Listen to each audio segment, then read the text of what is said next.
ये तो आप सभी जानते ही हैं कि आज 26 जनवरी है।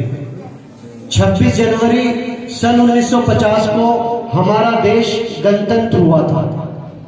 गणतंत्र से मेरा मतलब है कि हमारे देश में अपने कानून लागू हुए थे। 15 अगस्त सन 1947 को हमारा देश आजाद तो हो गया था, लेकिन उसमें पूर्ण रूप से हमारे देश के अपने कानून लागू नहीं हुए थे। तब एक कमेटी का गठन हुआ जिसमें 7 सदस्य चुने गए और अध्यक्ष जो है डॉक्टर भीमराव अंबेडकर को बनाया गया। उनका मेन अध्यक्ष डॉक्टर भीमराव अंबेडकर को बनाया गया। तब उन 7 सदस्यीय टीम ने लगन और मेहनत से पूरे 2 वर्ष 11 महीने और 18 दिन में ये लिखित संविधान तैयार किया। याद रखें, 2 वर्ष 11 महीने और 18 दिन में ये लिखित संविधान तैयार हुआ और ये विश्व का सबसे बड़ा लिखित संविधान है।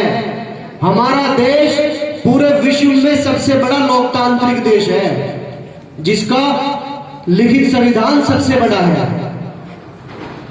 तो इसमें मेन जो भूमिका थी वो डॉक्टर भीमराव अंबेडकर की थी। वे अध्यक्ष तो थे ही, साथ ही साथ उन्होंने जो भूमिका निभाई है इसमें वो बहुत अहम भूमिका थी।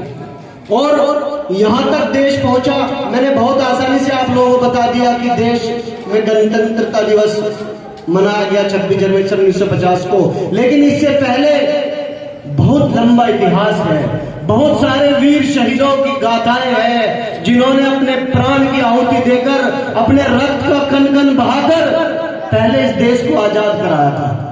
क्योंकि जो आज की युवा जनरेशन है, बच्चे हैं या फिर जो मतलब बिल्कुल न्यू जनरेशन है, वे नहीं जानते कि आजादी क्या होती है और गुलामी क्या होती है।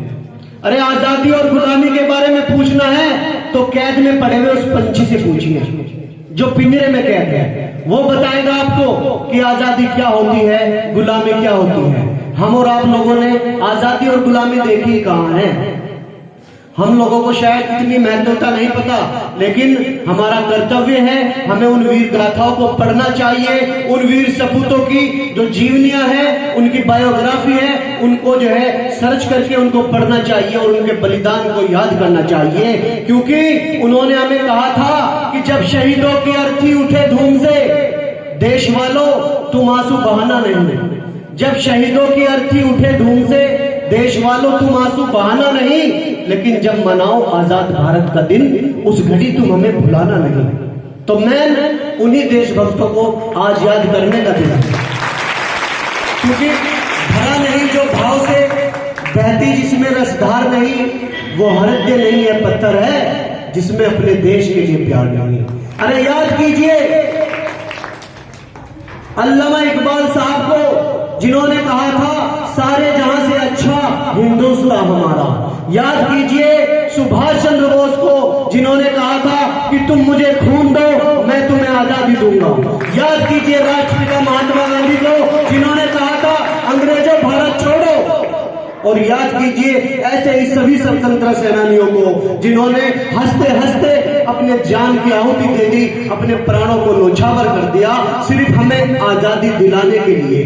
तो साथियों, बच्चों, हमें इस आजादी की कदर करनी चाहिए, क्योंकि ये आजादी हमें अपनी जान से भी प्यारी है। और अगर वक्त आए और हमारी आजादी पर कोई संकट आए तो हमें बेहिचक होकर अपने प्राणों का भी न्योछावर कर देना चाहिए। क्योंकि हमारे वीर सपूतों ने, हमारे बुजुर्गों ने जिस तरीके से इस आजादी को दिलाया है, वो मुकाम बहुत मुश्किल था।